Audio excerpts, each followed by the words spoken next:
말씀 봅니다. 구약성경 예레미야서 28장입니다.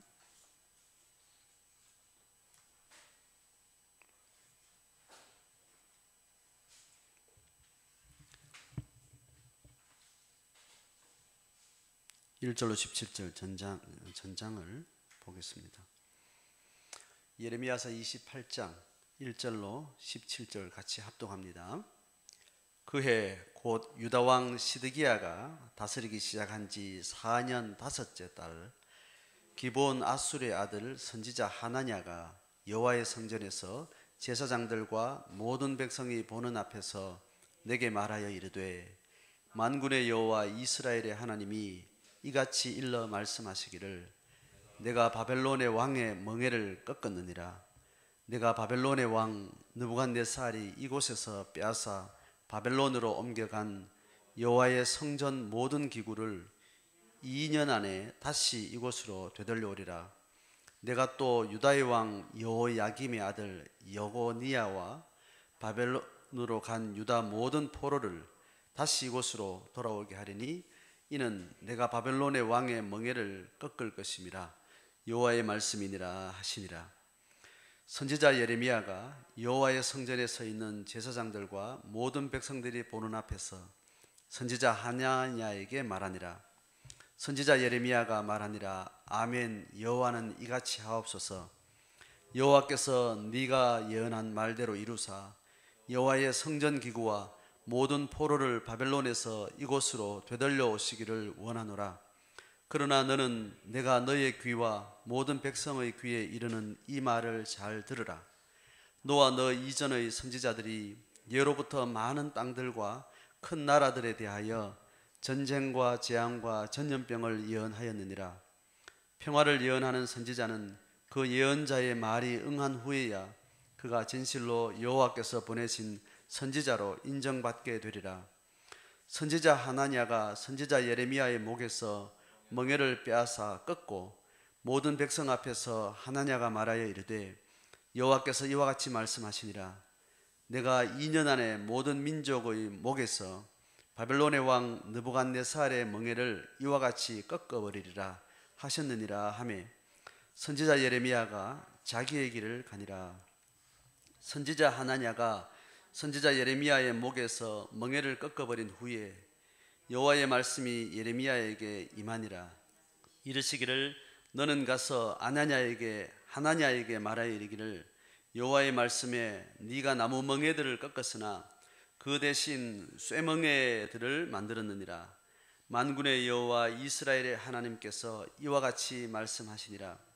내가 쇠멍에로 이 모든 나라의 목에 메워 바벨론의 왕 느부갓네살을 섬기게 하였으니 그들이 그를 섬기리라. 내가 들짐승도 그에게 주었느니라 하라. 선지자 예레미야가 선지자 하나냐에게 이르되, 하나냐여 들으라. 여호와께서 너를 보내지 아니하셨거늘 네가 이 백성에게 거짓을 믿게 하는도다. 그러므로 여호와께서 이와 같이 말씀하시되, 내가 너를 지면에서 제하리니 네가 여호와께 패역한 말을 하였음이라.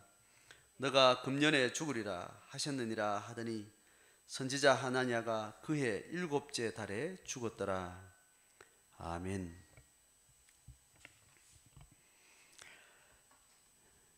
예레미야 28장, 오늘 내용은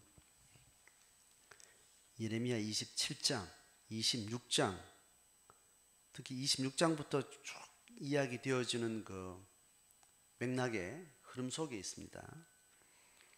26장은 예레미야가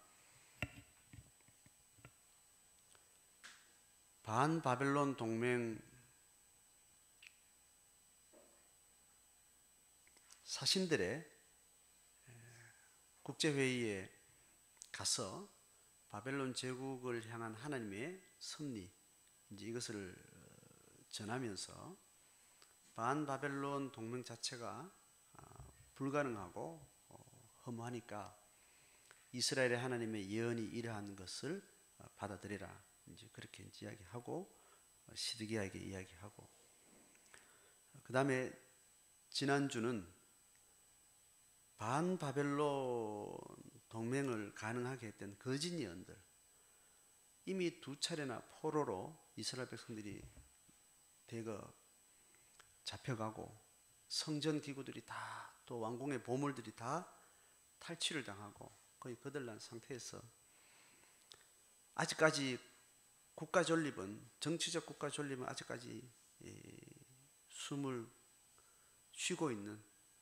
그 찰나의 순간, 그 시점에 여전히 거짓 예언자들은 시드기야 마지막 왕에게 힘을 내라, 바벨론 왕이 결국은 우리 나라를, 유다를 정복하지 못할 것이다, 포로로 빼앗겨가지고 다시 돌아올 거다, 계속 그렇게 부추기고 제사장과 예언자들의 제사장과 백성들에게는 종교를 근거로 해서 신앙에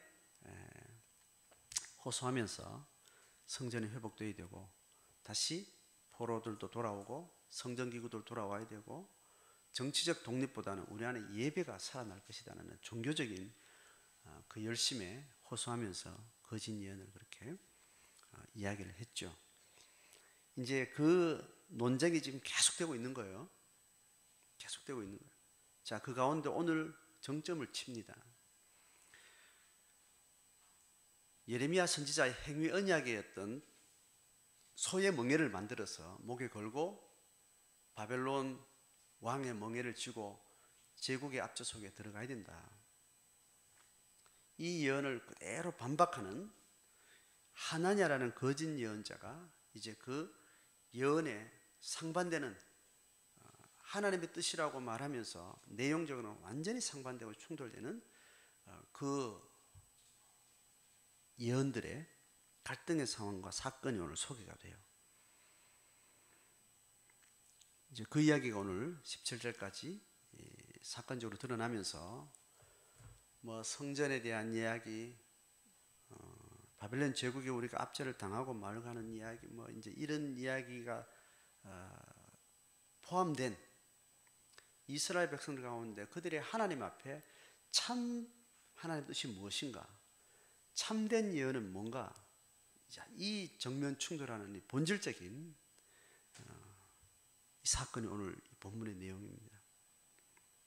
뭐 전말의 흐름의 내용 우리가 익히 잘 알고 있는 상황인데, 오늘 선지자 예레미야의 예언은 우리가 이미 흐름 속에 알고 있는데, 그 예언 속에 26장, 27장 그리고 그 이전에도 거짓 예언자들이 평화를 예언하면서 이스라엘의 신앙의 문제에 대해서 하나님이 어떤 제국의 흐름을 통해서, 국가적인 세계사의 흐름을 통해서, 일반 역사의 어떤 사건을 통해서 어떻게 영적으로 인도하시는가에 대한 이 예언의 흐름과 정반대되는 거짓 예언이 계속 있었다는 것은 물밑 흐름을 계속 우리는 계속 들어왔죠. 근데 이제 그 실제적 당사자가 오늘 이제 예레미야하고 예언에 대한 정면 충돌이 오늘 기록된 거죠. 자, 거짓 예언자가 이제 소개가 돼요. 그리고 이 충돌 사건이 그냥 개념적으로 있는 어떤 상징적으로 이렇게 되는 게 아니고 분명한 사건으로 시드기야 마지막 왕 시대에 실제로 백성들 앞에서, 대중들 앞에서 이 거짓 예언자와 참 예언자라고 말하는 이 두 예언자의 자기 주장, 법정에서 자기 변호를 하듯이 백성들 앞에서 막 이게 펼쳐지는 이 사건을 소개를 해요. 그래서 정확한 시드기야 왕 통치 4년 넷째 달 정확하게 연호와 시간을 이제 기록을 하고 있어요. 그리고 이 거짓 선지자가 어떤 무명의, 이름 모를 어떤 가상의, 이것도 아닌 명확한 기브온 출신의 아술이라는 사람의 아들 선지자 하나냐. 그 당시에 예레미야뿐 아니라 하나님의 말씀을 가르치는 영적 지도자들이 예언 사역을 하는 다양한 지도적 층이 있었다는 거죠. 그 중에 적어도 대중적으로 존재 의미가 있는 어떤 하나냐라는 선지자가 예언을 하는데, 이 예레미야 예언하고 맞서서 이야기가 나오는 겁니다.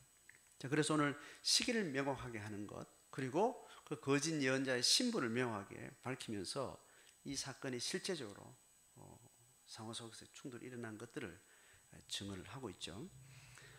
1절에 그렇습니다. 그해 곧 유다 왕 시드기야가 다스리기 시작한 지 4년째 다섯째 달 기브온 출신 아술의 아들 선지자 하나냐가 여호와의 성전에서 하는 거죠. 그리고 제사장들과 백성 보는 앞에서 정확하게 사건과 시간과 장소 그 신분을 명확하게 이야기하는데 내용이 들어갑니다. 2절에 거짓 선지자 이제 하나냐가 하는 말이에요.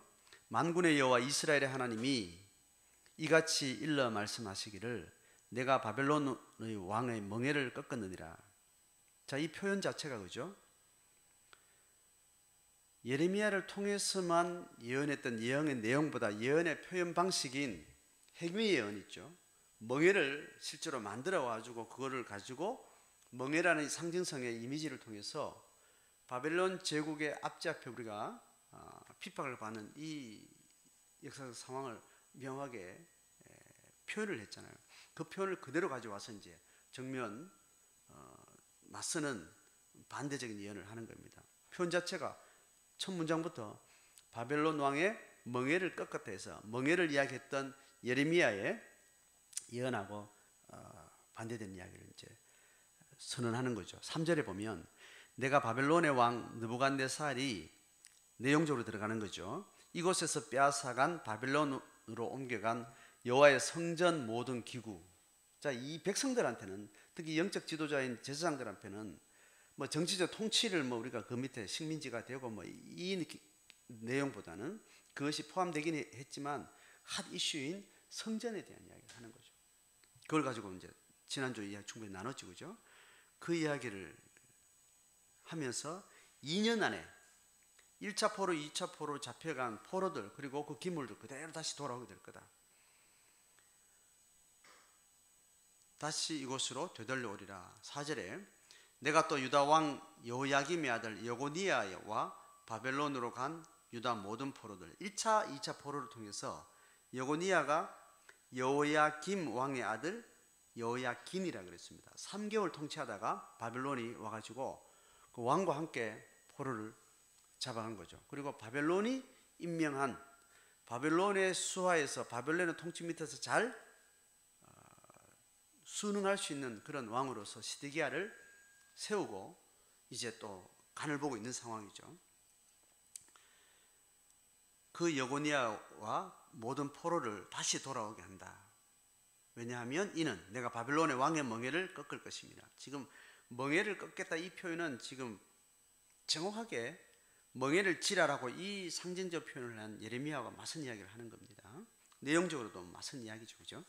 자, 5절 그 이야기를 듣고 예레미야가 똑같이 그 현장에서 지금 강론을박 법정에서 지금 변호사하고 또 반대편에 원고가 이야기하는 것처럼 그 이야기를 하는 겁니다. 5절 선지자 예레미야가 여호와의 성전에 서 있는 제사장들과 모든 백성들이 보는 앞에서 하나냐에게 또 이제 이야기를 맞서서 하는 거죠. 6절 선지자 예레미야가 말하니라 아멘 여호와는 이같이 하옵소서 여호와께서 너가 예언한 말대로 이루사 여호와의 성전 기구와 모든 포로를 바벨론에서 이곳으로 데려오기를 원하노라. 인간적으로 봐서는 이런 재앙이 우리가 없기를 바라는 마음은 니나 내나 같은 마음이다. 인간적으로 내가 그렇다. 이제 그 이야기를 이렇게 하는 겁니다. 그리고 이 말은 오히려 사실 하는 뜻은 이것이 아닌데 네가 그렇게 하면 나도 그렇게 되기를 바란다. 그렇지만 그 말은 네가 헛방 아니냐. 약간 조롱이 섞인 이 말을 먼저 던지고 여호와의 성전 기구와 모든 포로를 돌아오기를 나도 원한다.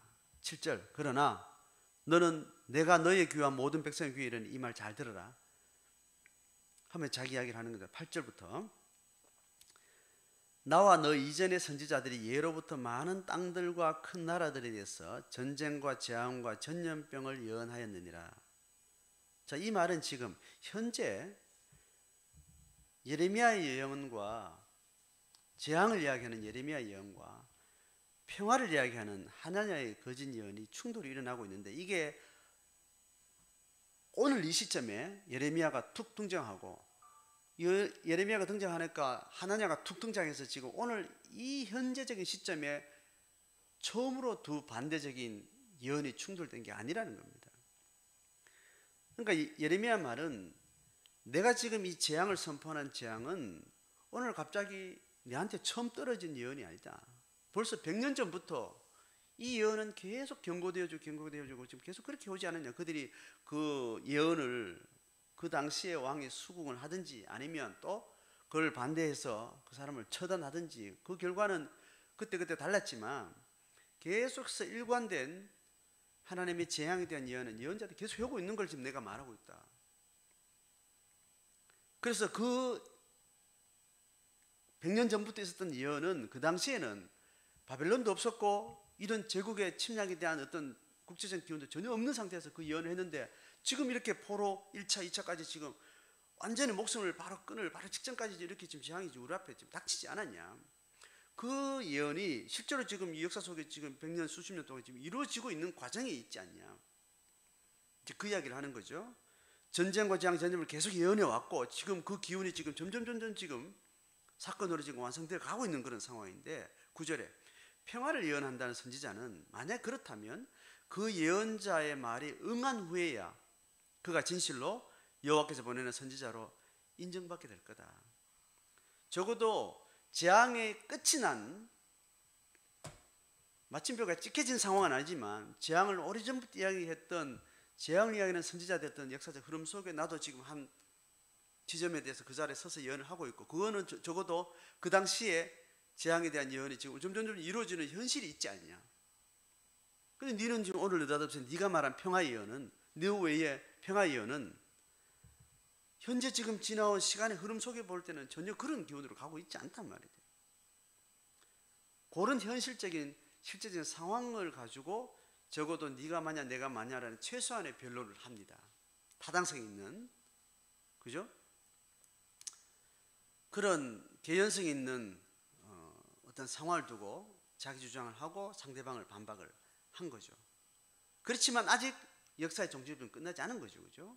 바벨론이 아직까지 힘을 키우고 있고 우리는 아직까지 포로로 잡혀가긴 했지만 나라가 완전히 망해서 앞좌석에 완전히 들어가는 그 상황까지는 아니란 말이죠. 바로 눈앞에 와 있긴 하지만 여기서 반전도 가능하고 또 그렇지 예측대로 또 결국은 나라가 망할 수도 있지만 적어도 지금 흐름까지는 설득력이 내한테 있지 않냐. 이까지 이제 합리적인 이야기를 이제 했죠. 그리고 하는 말이 만약에 이 상황에서 적어도 네 말이 맞다면 평화를 예언한 예언이 맞다면 그 평화가 예언이 실제로 이루어져야만 그 참된 예언이 될 것이다. 이렇게 이야기하는 겁니다. 여러분 이 말이 이 표현은 굉장히 중요한 이야기예요. 오늘 지금 메시지가 아주 중요한 핵심입니다. 적어도 이 본문에서 제가 오늘 메시지로 지금 나누고 있는 핵심이 이거예요.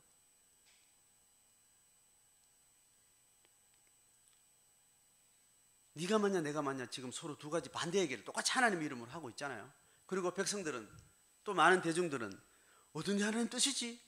그런 속에 선택을 해야 되는 거예요. 그런 이스라엘 백성들의 지금 상황 아니겠어요? 그런데 확실하다고 말하는 두 당사자, 두 예언자가 분명히 둘 중에 하나는 거짓이고 하나는 참일 텐데 그 참과 거짓이 지금 신랄하게 지금 이렇게 서로 충돌하고 있는 입장에서 서로는 어떤 태도로 자기 주장을 지켜내고 가야 될 것인가라는 것에 대해서 우리가 지금 어깨너머로 보는 겁니다. 그러니까 지금 이 재앙을 예언한 예언의 역사가 계속 흐름 속에 있었기 때문에 내가 정당한 얘기 말하는 분명히 합리적이죠. 합당한 이야기죠. 적어도 자기로서는. 그까지는 이야기하고 나서 그렇지만 아직까지 마침표는 찍히지 않았기 때문에 네가 맞냐 내가 맞냐라는 것은 적어도 예레미야 입장에서는 나는 적어도 내 양심상 하나님이 이걸 명확히 말하고 나는 그 확신은 나는 정직한 내 예언이다 이렇게 말하고 너에 대한 예언도 내가 이까지 온 이 상황으로 봐서는 아니라고 내가 반박할 수 있는 객관적하지만 아직 반전이라는 것은 아직 마침표가 찍지 않은 상태에 있는 상황이기 때문에 내가 너를 지금 정죄하거나 단죄하거나 그렇게 하진 않겠다. 그렇지만 너도 네 말이 맞다고 나를 정죄하고 단죄하고 확죄하는 건 네가 잘못된 것이다. 서로 그 경계를 정확하게 표현하는 겁니다. 자, 그래서 이런 예레미야 시대의 이 사건이나 오늘날 삼경유 시대나 이런 거대한 국가적인 운명이 왔다 갔다 하는 이런 큰 역사적인 한 중요한 시점을 우리가 보는 상태나 작은 일상 속에 이럴 수도 있고 저럴 수도 있고 이래도 되고 저래도 되는 작은 일상 속에 한 개인의 운명을 좌지우지하는 그런 예언에 대한 이해 또 해석에 대한 어떤 충돌, 그 속에서 우리는 어떤 과정을 우리가 거쳐야 되고 어떤 태도를 취해야 되는가에 대해서 이야기를 오늘 이 통해서 우리가 배우게 되는 거죠. 우리가 개인의 상황 속에서 우리가 교회 공동체였던 흐름 속에서 크든 작든 개인이나 집단이나 이 길로 갈까 저 길로 갈까 이게 맞을까 저게 맞을까 어떤 것이 하나님 뜻인가를 우리가 늘 찾아가는 걸음이 신앙의 길인데, 그죠? 항상 두 갈래 길이, 항상 마지막에는 이거냐 저거냐, 이게 참이냐 진리냐, 이게 우리가 매번 하나님 앞에 질문하는 그 신앙의 삶이에요. 그때 하나님의 뜻이라고 주장하는 사람에 의해서 많은 사람들은 하나님 뜻을 알게 돼요. 자, 하나님 뜻이라고 우리가 알게 되는 것은 개개인이 혼자 마른 하늘에 혼자 하늘 쳐다보고 찾고 이렇게 되는 거 아니죠. 우리는 사회적 동물이고 하나님의 역사는 개인과 개인과 인격과 인격과 삶과 삶의 충돌과 어울림을 통해서 하나님의 뜻을 보여주기도 하고 드러내기도 하고 비추기도 하고 이렇게 이제 우리가 하나님의 뜻을 찾아가는 거죠. 그 과정 가운데 반드시 누군가 영향을 끼치는 사람이 있고 누군가를 통해서 또 이게 전이 되어지고 옮겨가면서 하나님의 뜻을 찾아가게 되는 과정이란 말이죠. 그러면 그 하나님의 뜻을 확신하면서 그 확신을 확장시켜가는 그 당사자가 반대되는, 내가 확신하는 확신에 반대되는 어떤 이야기로 하나님 뜻이라고 이야기할 때, 그리고 한 개인의 양심 속에 이것도 하나님 뜻인 것 같고 저것도 하나님 뜻인 것 같고 이 충돌이 일어날 때 도무지 둘 중에 하나는 하나님 뜻이 아닐 텐데, 그런 갈등 속에 그걸 더듬어가는 과정 가운데 우리가 어떤 입장에 어떤 감수성을 가지고 있어야 되는가에 대해서 오늘 이걸 통해서 보는 거죠. 적어도 예레미야는 하나님의 뜻이라는 것은, 확신한다는 것은 그냥 그의 믿음이라는 거예요. 확신하는 게 믿음이라는 거예요. 그 믿음이 진리일 수도 있고 반진리일 수도 있는데 그 믿음이 실제로 진행되는 동안은 적어도 자기가 확신한 가운데 서 있는 것 그 외에는 어떤 것도 불확실하다. 왜냐하면 그 믿음이라는 것은 가상의 이야기고 또 눈에 보이지 않는 것이고 객관적으로 증명할 수 있는 세계이기 때문에, 못하는 세계이기 때문에 그게 현실로 와서 확인될 때까지는 그거는 어느 정도 그의 믿음 영역 안에만 있는 거다. 그래서 그것이 현실로 드러났을 때 그 믿음이라는 것은 능력이 있는 것이고 확인되는 것이고 많은 사람들에게 설득력이 있는 것이고, 그런 상태에서 나도 너에 대해서 확정할 수 없고 너도 너에 대해서 확정할 수 없다. 적어도 자기 개인은 확정할 수 있겠지만 그걸 공개적으로 역사적으로 때가 오기 전에 그걸 우리가 하는 것은 우리 몫은 아닌 것 같다라는 이야기를 지금 하는 거죠. 자, 그까지 이야기를 하면서 이 논쟁에 정확한 자기 입장에 할 말을 하고 그 입장에 서야 될 그 딱 마지막 선까지 서서 더 이상 나가지 않습니다. 자, 10절 넘어가면 하나냐는 여기서 한 걸음 더 들어가요. 10절 봅니다. 선지자 하나냐가 선지자 예레미야의 목에서 멍에를 빼앗아서 걸고 모든 백성 앞에서 하나냐가 말하 이르되 여호와께서 이와 같이 말씀하시니라. 내가 2년 안에 모든 민족의 목에서 바벨론의 왕 느부갓네살의 멍에를 이같이 꺾어버리라 하셨느니라. 또 이렇게 똑같은 말을 반복해서 하죠. 이번에는 실제로 나무 멍에를 목에 걸고 지금 자기 예언의 내용을 지금 어필하고 있는 예레미야의 목에 있는 멍에를 반대 예언하는 사람이 그 목을 빼앗아서 꺾는 방식으로 자기 주장을 또 그렇게 행위 예언을 또 하는 거죠. 그러니까 반대 예언, 거짓 예언자도 행위 예언의 방식으로 하는 설득력 있는 표현 방식, 커뮤니케이션의 방식을 자기도 동일하게 가지고 와서 또 그렇게 반대로 또 동일하게 하는 거죠. 이 자체가 뭐 그가 못할 짓을 한 것은 아닌데 그걸 빼앗아서 꺾고 이게 약간 폭력으로 이렇게 들어간 거죠. 여기서 진짜 하나냐가 잘못하게 되면 하나냐가 다른 폭력을 가지고 와서 그를 잡아서 처단한다거나 이런 상황도 그 전에 있었잖아요. 그렇죠? 그런 것들이 정당하지 않은 거죠. 지금 적어도 오늘 이 시점에서 하나냐하고 예레미야는 그 반대적인 예언 앞에서 적어도 자기 양심에 합당한 예언을 하고 있는 자의 입장에서 자기 선을 정확하게 지키고 있어요. 그럴 동안은 여기서 하나님의 뜻이라는 것을 더 빨리 땡겨와가지고 과거에 자기 욕심으로 땡겨와가지고 폭력을 휘둘러서 상대방을 제압하는 이런 폭력은 오늘 없는 상태에서 가요. 결국은 뒤에 하냐나가 죽게 되죠. 그 상황이 올 때까지 적어도 두 사람의 예언과 참예언과 거짓 예언의 이렇게 논쟁은 백성들 앞에 그대로 정당한 방식대로 이 사건이 종료될 때까지 가요. 이게 아주 건강한 방식이에요. 굉장히 건강하지 않는 방식은 그때 예레미야가 성전 예언했을 때 그 이야기를 듣고 발끈해가지고 제사장들과 백성들이 그걸 잡아다가 종교 재편을 해가지고 어쨌든 그것을 정죄와 단죄를 해서 죽이려고 하는, 자, 이런 상태가 굉장히 종교 영역 안에서 폭력이고 세상 사람들보다 더 무서운 광기가 여기 이제 들어가게 되는 거죠. 이걸 실제로 행위를 하지 않아도 우리가 판단을 해서 그 사람을 정죄하는 심정을 가지는 것 자체가 우리가 정당한 신앙의 길을 찾아가는 태도가 아닌 거예요. 그리고 이 결과를 하나님 앞에 맡기는 거예요. 하나님을 맡긴다는 말은 만약에 나는 적어도 정당한 참된 진실을 가지고 내가 있는데 그렇지 않은 사람이 자기도 하나님 앞에 정당한 자기 양심이라고 말하면서 그 선에서 넘어서서 폭력을 동원해서 단죄해가지고 나를 가해를 해오고 판단해오고 하는 것들이 행위로 오지 않아도 정죄를 정확하게 하고 판단을 딱 하고 그거를 하는 것은 우리 몫이 아니라는 거예요. 정직한 하나님 앞에 신앙의 양심을 가지 않은 자의 태도가 아니라는 거예요. 자, 이 부분은 우리가 명확하게 인지를 해야 되는 거죠. 자, 보세요. 10절에 하냐나가 이렇게 목에서 멍에를 빼앗아 꺾고 백성 앞에서 이렇게 말하기를 내가 2년 안에 모든 민족을 바빌론의 멍에를 가지고 꺾어버리라 하셨다 하고 이제 또 한 번 자기 이야기를 끝까지 밀어붙이고 했잖아요. 그죠? 자, 이래 되면 이제 예레미야도 할 말을 끝까지 다 했죠. 그리고 하나냐도 폭력을 행하지 않는 성도 안에서 적어도 지주장을 정확하게 상대방이 표현한 방식을 그대로 빌려서 나무 멍이를 가져오니까 자기도 나무 멍이를 꺾으면서 똑같은 상징적인 표현의 예언을 딱 했어요.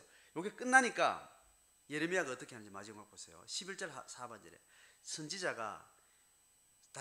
예레미야가 자기 길을 가니라. 지금 적어도 예레미야가 자기 길을 갔다는 표현은 지금 제가 방금 설명한 것처럼 예레미야도 자기 길을 가는 정직한 길을 지금 정직하게 잘 가고 있고 하냐냐도 여기서 다른 오버된 행위를 안 해요. 그리고 여기서 딱 자기 길을 가는 거죠. 적어도 여기까지는 서로 참거짓이라는 것은 나중에 하나님 뜻에서 역사 속에 드러나겠지만 적어도 그 태도만큼은 정직하게 자기 길을 정직하게 가는 선은 유지를 해요. 여러분, 이게 신앙생활에서 예레미야가 자기 길을 간다는 이 부분이 신앙에서 너무 중요해요. 자, 이 표현 안에 적어도 우리가 뭘 봐야 되는 하나님을 만나고 하나님의 뜻 가운데 자기 확신을 이야기하고 하나님의 예언을 받아서 누군가에게 이것을 전해야 되는 어떤 그런 우리 신앙의 삶을 생각할 때 자기 양심 안에 머물러 있는 이 확신이라는 것이 너무 중요한 거예요.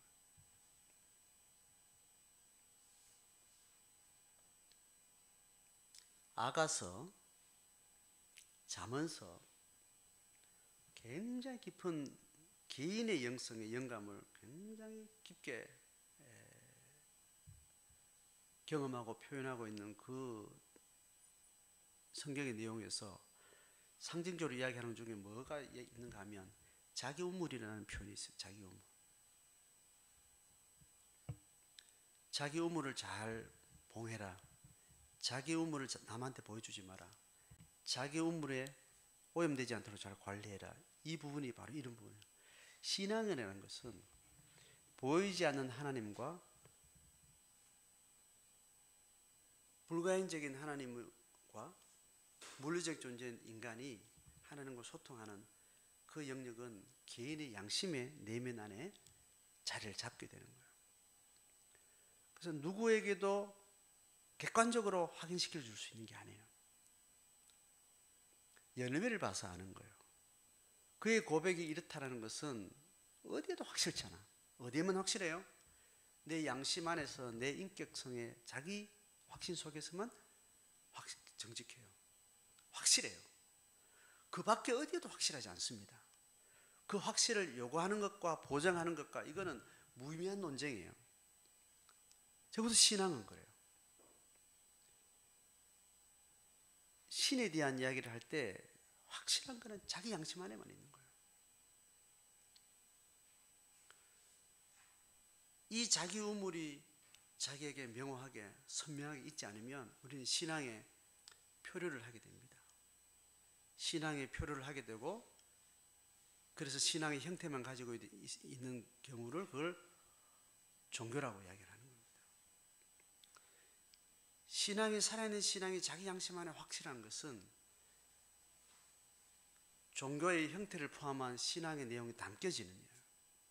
이게 없는 사람은 종교의 부류에서 계속 떠돌아다니는 일을 합니다. 신앙은 하나님이 그 사람을 주장을 해요. 종교는 자기가 주장하는 것을 하나님의 이름으로 관철시키려고 하는 거예요. 종교는 그런 식으로 무서운 폭력이 되는 겁니다. 그래서 하나님 없는 사람보다 하나님 있는 사람이 훨씬 더 악랄하고 더 폭력적이고 더 무서운 그런 일들을 벌이게 돼요.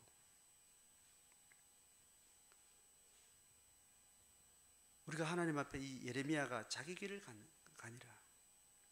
나는 적어도 참된 하나님의 예언을 나는 확신하기 때문에 내가 이걸 전한다. 전한다는 것은 적어도 내한테 온 것이 다른 사람에게 흘러가기를 원하는 하나님의 뜻에 소명이 있기 때문에 그걸 흘러내는 거예요. 흘러내는 게 아무 의미가 없으면 내가 굳이 남한테 반박을 듣고 거짓 예언 충돌이 일어나고 막 그렇게 할 걸 못하라고 했어요. 하나님은 우리 속에 오신 확신을 통해서 그 확신의 생명의 물이 흘러가는 방식으로 하나님은 또 다른 사람의 양심과 개인의 신앙 안에서 하는 또 다른 하나님의 임재를 만들어가는 방식으로 하나님은 일을 하시거든요. 그러니까 이것을 드러낼 때 나도 모르게 거짓 예언자의 일을 할 수도 있고 참된 예언을 할 수도 있는 거예요. 거짓 예언을 알고 하겠어요? 사탄이 쏘는 거예요. 적어도 하나냐가 이렇게까지 와서 있는 거는 백그라운드에 적어도 쪽수로 말하면, 숫자로 말하면 폭력을 동원할 수 있는 어떤 다수결에 의하면 평화 예언이 훨씬 더 설득력이었던 걸 이 당시 지금 사회적으로 가지고 있어요. 가지고 있는데 하나냐도 적어도 추정해 보건대 하나냐가 지금 자기 주장이 적어도 자기 양심상 너무 맞는데 이 또라이 같은 지금 예레미야가 지금 저 말을 하고 있으니까 지금 모든 대중이 슬퍼하고 지금 갈 바를 알지 못하는데 이거에 대한 열심히 특심하다면 적어도 자기가 조금만 정치질을 하면 동원하면 단추만 누르면 여기에 지금 많은 대다수가 돼 있고 그 대다수는 폭력을 동원할 수 있는 어떤 사회적 합의가 이루어지는 그런 진영에 자기 있는 편에서 적어도 예레미야를 가만두지 않고 할 수도 있을 텐데 적어도 하나냐는 자기가 아는 수준 안에서는 적어도 하나님 앞에 자기 양심 앞에 서 있는 것 같아요. 자, 여러분 이게 조금 헷갈리죠, 그죠? 하나냐는 적어도 그렇다고 저는 이해를 할 수 있어요. 적어도 하나냐는 자기 폭력을 가지고 동원할 수 있는 폭력으로 그걸 억압하지 않은 건 적어도 자기 양심에 정직하게 하나님 앞에 서 있는 그 태도는 진실하다고 저는 봐집니다. 문제는 하나라도 쏟고 있는 거예요. 자, 이 지평을 우리 이해를 해야 됩니다.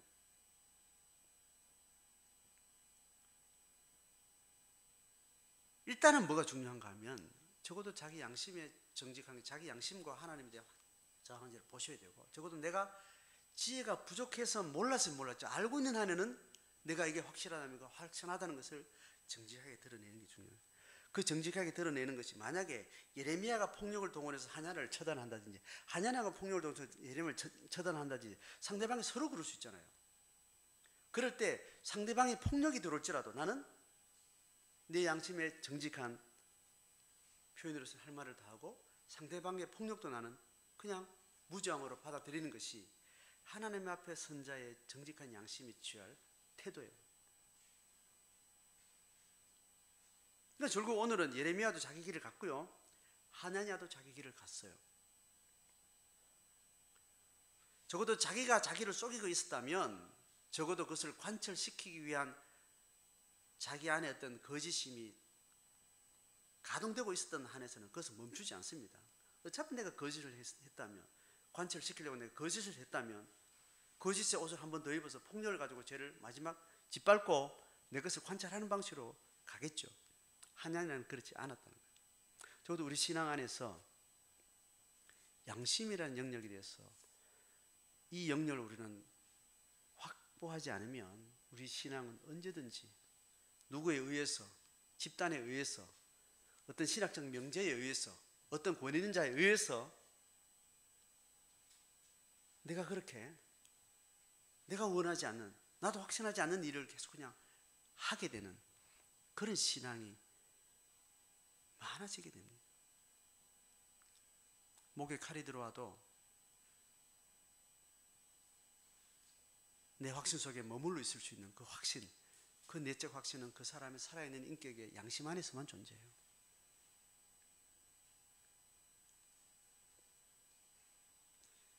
거짓 예언자가 이 당시에 어떤 상황이었고 뭐 이 흐름을 우리가 이 예레미야서로도 너무 잘 알죠. 우리도 신앙생활 안에는 이 장 안에 들어와서 항상 참 예언과 거짓 예언, 진리와 비진리의 어떤 쏟고 속이는 사단의 전략 안에서 우리는 늘 하나님께 깨어 있어서 차라리 신앙생활을 하지 않았더라면 내가 이런 오히려 거짓된 속에 휘말리지 않을 때 신앙생활을 들었기 때문에 내가 무지함으로 인해서 사단의 종노릇을 하고 내가 하나님의 이름으로 내가 더 많은 오염된 상황 가운데 내가 빠질 수도 있고 그런 악영향을 끼칠 수도 있는 그런 자리에 있기 때문에 우리가 시작한 이 신앙의 장은 끊임없이 비진리를, 거짓의 사단의 거짓을 분별해야만 되는 그런 영적 싸움이 요구되는 자리에 우리가 부름을 받고 있는 거예요. 그것이 가장 확실한 것은 내 안에 살아있는 자기 양심 안에 자기 셈이죠. 자기 신앙의 양심을 가지고 있어야 돼요. 이것이 신앙으로 표현되지 않아도요, 신앙이 표현되지 않아도 한 인간의 한 인격으로 건강하게 산다는 것은 적어도 자기 양심 안에 뚜렷한 자기의 존재감에 자기 확정이 있어서 밖에서 어떤 방식으로 나를 가해하고 나를 모아보고 나를 판단하는 것에서 자기 존재감이 흔들리지 않는, 자기 양심 안에서 자기 스스로의 존재감에 대한 확신이 있는 사람이 건강한 인격이요, 하나님이 우리를 인격적으로 만드신 그 인격의 온전한 발현이 되는 태도가 되는 거죠. 사단은 그 사람의 건강한 양심이 살아있지 못하도록 계속 유혹을 하고 우리를 길들이고 통제를 해요. 세상 사람들이 세상 문명을 만들어가는 방식 안에서는 절대로 자기 양심이 살아서 자기 존재를 만들어가는 인격적인 건강한 삶을 허용을 하지 않습니다. 이 사회가 가는 어떤 큰 방향에 맞는 한 개인들을 만들어서 어린아이 때부터 교육의 시스템 안에서부터 끊임없이 자기 양심 안에서 건강한 자기 한 인격이 삶을 살아가는 방식을 배제하고 그걸 계속 뭉개고 누군가에 의해서 요구되어지는 어떤 그런 삶으로 계속 광유하는 삶으로 한 인간을 계속 몰아가는 거예요. 착해야 된다, 좋은 평판을 들어야 된다, 칭찬 들어야 된다, 그래 네 다음에 덕이 된다, 공부를 잘해야 된다, 어떤 조건에서 너는 너 자신으로 충분한 너야라는 그 안에 있는 참된 가치를 계속 키워나가는 그걸 하지 않습니다. 바깥에 있는 어떤 누구의 요구와 어떤 욕망을 계속 그 사람에게 투사를 해서 부모가 원하는 아이를 만들고요, 부모가 원하는 자식을 길들이고요, 세상 사람들이 세상이 만들어지는 어떤 거기에 맞는 사회를 만들고 그런 아이를 만들고 그런 국민을 만들고 그렇게 해서 이 세상의 어떤 누군가에 사단이 지배하는 공중권세 잡은 자가 이 세상 문명을 통치해 나가는 그 가치에 맞는 한 인격과 그런 삶을 계속 강요하는 삶을 살아가고 있는 거죠. 신앙 안에 들어왔어도 신앙 안에 들어왔어도 하나님이 나를 만드신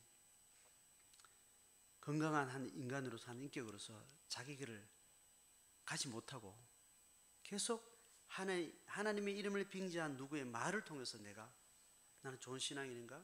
난 착한 사람인가? 나 쓸만한 인간인가? 나 이래 사는 거 잘 사는 거 맞아? 바깥의 소리를 계속 들으면서 자기 길을 비틀비틀 걸어가고 있는,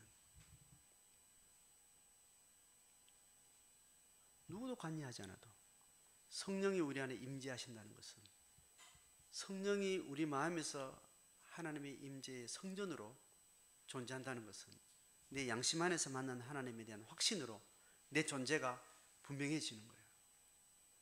내가 만난 하나님으로 인해서 내 존재 가치가 명확하게 확정되어지고 결정되어지고, 바깥에서 어떤 것도 나를 덧입혀주는 것도, 나를 깎는 것도, 어떤 것도 영향을 줄 수 없는 분명 자기 정체성의 확증이 하나님을 만난 양심의 내면 안에서 흔들림 없이 있는 거예요. 신앙을 가진다는 것은, 하나님과 함께 산다는 것은, 주님 안에서 내가 하나님 안에서 다시 태어난다는 것은 내 존재 가치가 다른 데 있던 것이 다 해체되고, 하나님이 나를 만난 그 사건, 그 존재감 안에서 내가 다시 내 존재 가치가 재설정되는 것, 이게 우리가 다시 본어겐 했다는 거예요. 내가 영적으로 하나님 앞에 선한 인간이 되고 죄가 용서받았다는 이 모든 이야기는 그걸 이야기하는 거예요.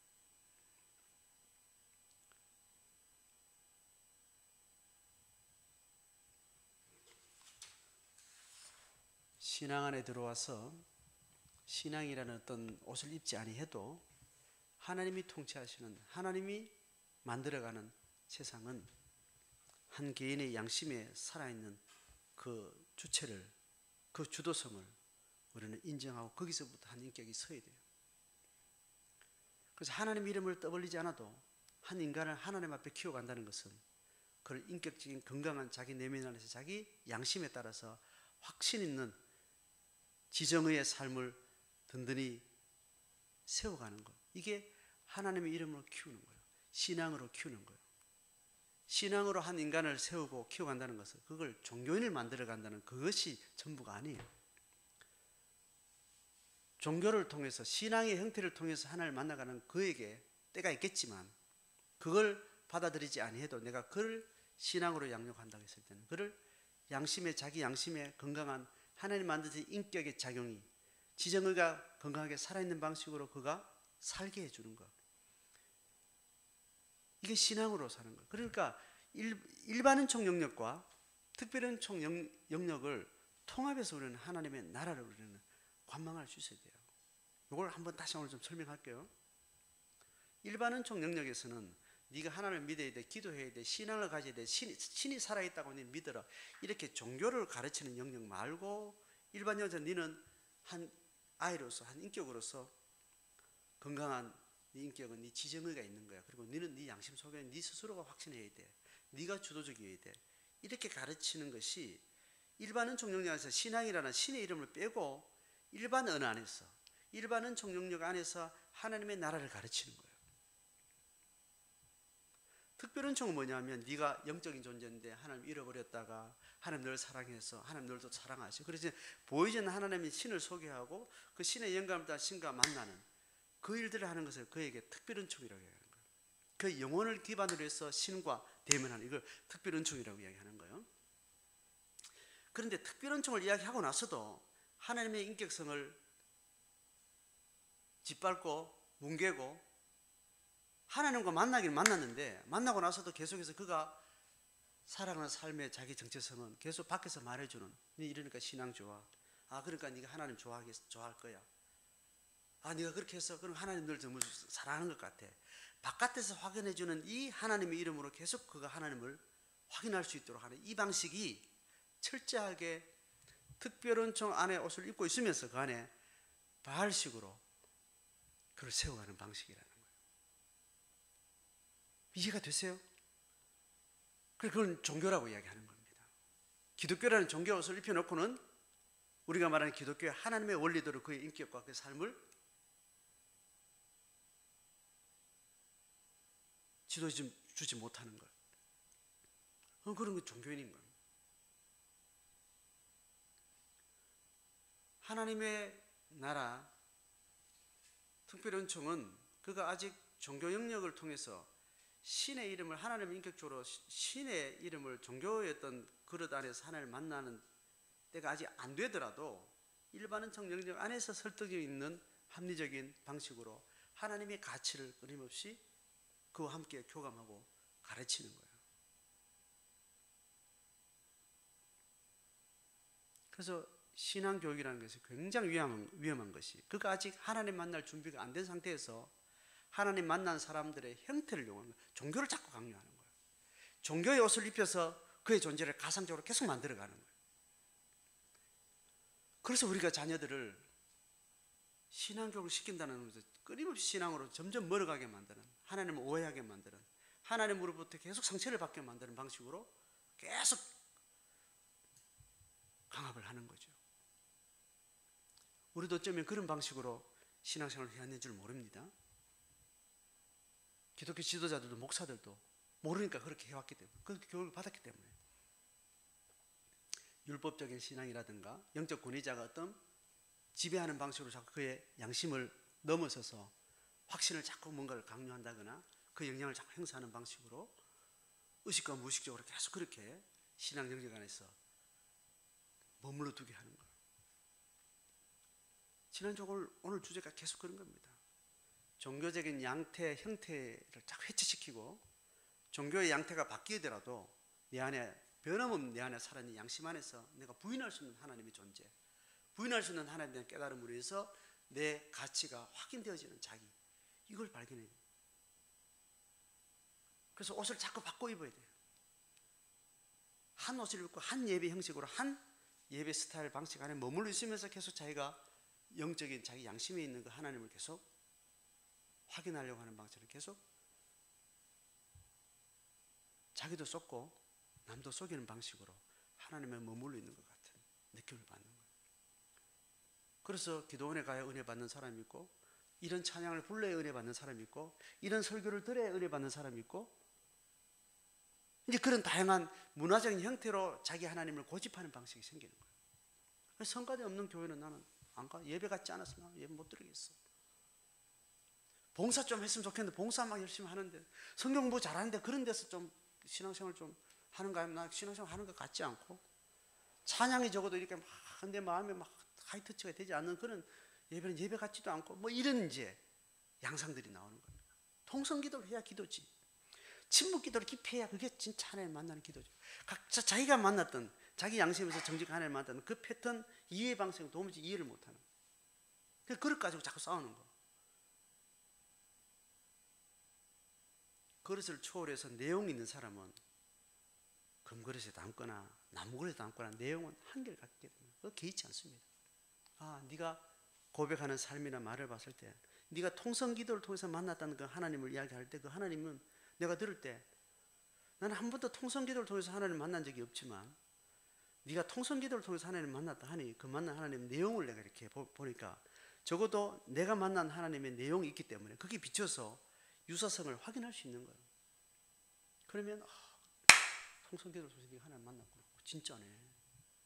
나는 통성기도 하면 정신 시끄러워서 하나님 어디 간지 온데 간 데도 없는데, 이게 다양한 문화와 어떤 껍데기를 초월해서 내적으로 확신 있는 내면의 그릇의 내용이 있는 사람은 그 내용의 유사성을 가지고 동지성을 찾는 거예요. 기질과 성향이 전혀 다른 인간인데 저런 인간을 내가 도무지 만나면 내가 기절하고 자빠지겠는데, 저 인간도 하나님 만났다고 하니까 적어도 내 같은 기질 속에서 하나님 만난 그 내용이 분명하기 때문에 유사점을 하면 발견되는 거예요. 기질로서는 정말 가까이 가기 쉽지 않은 인간인데 그 인간에 만난 하나님의 고백이라는 것을 이러저러 이렇게 관찰해 들어볼 때, 맞네, 내 같은 기질을 만났던 그 하나님 저 인간 속에도 있네, 이게 보여지는 거예요. 그래서 내하고 밥맛 없는 그 재수 없는 다양한 기질과 성향과 어떤 다양한 껍데기들은 아무것도 아닌 거예요. 용납되는 거예요. 그보다 더 엄청난 강렬한 하나님의 생명이 그 안에 발견되어지는 이상 넘어설 수 있는 거예요. 이게 없으면 이런 교회, 저런 분위기, 저런 스타일, 저런 기질, 거기에 다 자빠지는 거예요. 교회가 하나라는 것은 그 양심에서 발견되는, 누구에게도 발견되는 그것이 확실해서, 그 확실한 사람은 다른 사람이 확실히 있는지 적어도 알아먹는 재주가 있어요. 성령은 기가 막히게 그거를 흐름을 통해서 통치를 느끼게 만드는 거예요. 그게 우리를 어떤 다양한 인간의 만든 장벽을 뛰어넘어서 하나님의 임재를 통해서 만나는 하나 되게 하는 강력한 머리 대신 그리스도의 주권인 거죠. 교회라는 것은 이 경험이 있어요. 숫자가 많을 필요 없고 다양한 형태가 어떤 형태를 중요하지 않고 적어도 자기 일상 속에 삶 속에 살아있는 양심 안에서 분명했던 그 하나님이 오늘도 내 삶을 인도해 가시는 가운데 그 비밀을 아는 자들을 알아보는 그 동질성이 주는 짜릿한 하나님의 임재의 그 풍성함, 이게 몸을 경험하는 교회인 거죠. 그게 약할수록 다른 동질성으로 계속 하나 하는 거예요. 우리 교회 오래된 사람이지, 그때 우리 선교 훈련 같이 갔지, 우리 성경 공부 그때 몇 년 동안 같이 했지, 어느 날 내 힘들 때 네 날 정말 날 기도해서 그때 나한테 도와줘서 정말 네 손길을 나 너무 감동했지, 뭐 이런 부수적인 어떤 연대나 이런 동질성으로 우리 신앙의 동질성인 것처럼 인식하는 한 그 동질성은 강력하면 강력할수록 그때 성경 공부에 참석하지 않은 인간은 절대로 같이 공유가 안 되는 거예요. 절대로 그 사람 죽고 힘들 때 정말 알게 모르게 오른손에 하는 일이 왼손이 모르게 이렇게 해서 그 사람을 감동을 줬던 그 사연이 없는 사람은 절대로 그 사람에게 영적 동질성에 가까이 가지 못하는 거예요. 선교 여행에 그때 같이 가서 함께 은혜 받고 그때 막 정말 체험을 같이 했던 그 사람이 동질성을 가지면 가질수록 거기에 동참하는 사람들은 점점 거기서 소외감을 느끼고 이질감을 느끼고 그런 일들이 교회에 생기는 거예요. 그런 그릇된 신앙의 동질성을 붙들면 붙들수록 그 안에 사단은 갈갈이 성도들의 마음을 계속 흩어놓는 그런 일들이 생기는 거예요.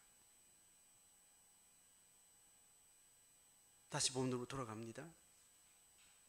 자기가 경험한 많은 그릇들 껍데기를 계속 해치시게 버려야 돼요. 바울이 다 똥오줌처럼 내가 다 버렸다는 거예요. 이 그릇들. 자기가 날마다 죽는다, 이거 이야기하는 거예요. 두렵고 떨리는 마음으로 적어도 내가 내 양심 안에 확실한 것, 이것만 확실한 모든 것도 내가 다 버릴 수 있고 그걸 다 2차적인 것으로 물릴 수 있는 그 양심에 서만다는 그 하나님의 확신, 그 확신 속에 조용히 머물러 자기 길을 가는가.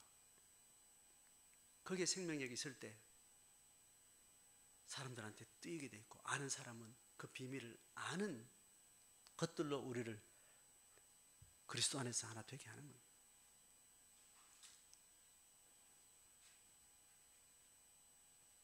제가 골방을 이야기하는 이유는 골방이라는 어떤 특정한 시간 공간을 이야기하지만 사실은 그 자기 양심이 누구에게도 확인받지 않아도 나는 내가 확실한 그 지점이 한 지점 될 때까지 계속 고민하셔야 돼요.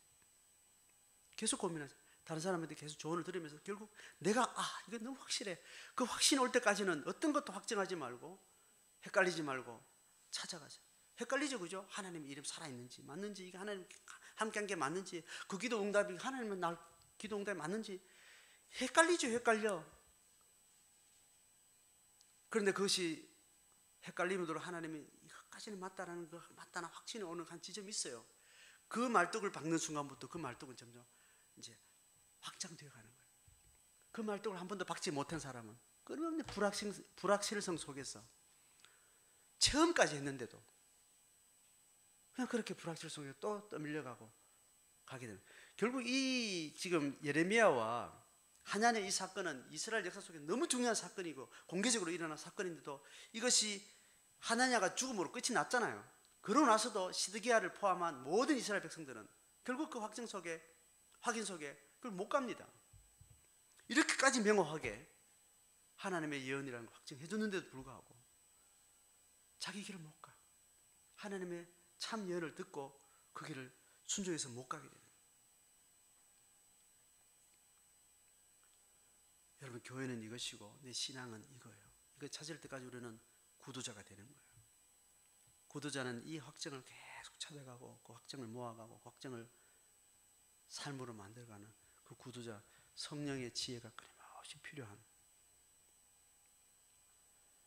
그 길을 가서 예레미야처럼 자기 길을 확실히 자기 양심 안에서 참된 예언을 자기만이 아는, 하나님과 나만 아는 그 비밀한 그 확신 속에서 자기를 꾸준히 걸어가는 사람을 통해서 어떤 누구도 침범하지 않고 어떤 누구도 나를 침범하지 못하게 나를 지켜내는, 내 목숨은 빼앗아가도 내 양심의 이 확신만큼은 건드릴 수 없는 그 확신 속에서 자기 길을 걸어가는 사람들을 통해서 하나님의 나라는, 또 성령의 코이노니아는, 성령의 연대는, 그리스도의 몸된 관계들은 그렇게 오늘도 살아있게 되는 겁니다. 그런 교회 되기를 원하고 그런 교회 경험을 우리 신앙생활 가운데 누릴 수 있기를 주의 이름으로 축복합니다.